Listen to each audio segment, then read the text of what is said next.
Dinas Perhubungan Kota Bekasi memindahkan taksi yang tertabrak KRL di Stasiun Bekasi Timur, Kota Bekasi. Badan taksi dipindahkan dengan bantuan alat berat dari pinggir rel. Proses berlangsung selama 2 jam.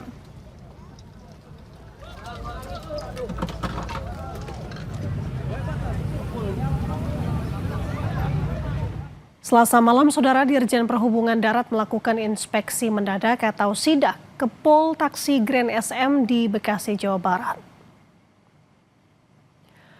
Kementerian Perhubungan ingin mendalami dugaan keterlibatan taksi Grand SM di peristiwa kecelakaan kereta api Argo Bromo Anggrek dengan komuter lain pada Senin malam. Dalam inspeksi ini, Kemenhub juga mau mengetahui seluruh aspek keselamatan, apakah dijalankan dengan baik ataukah tidak.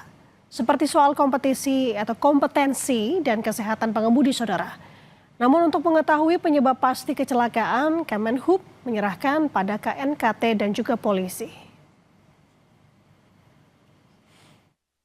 Kami berada di Pol Taksi Grand SM, ya.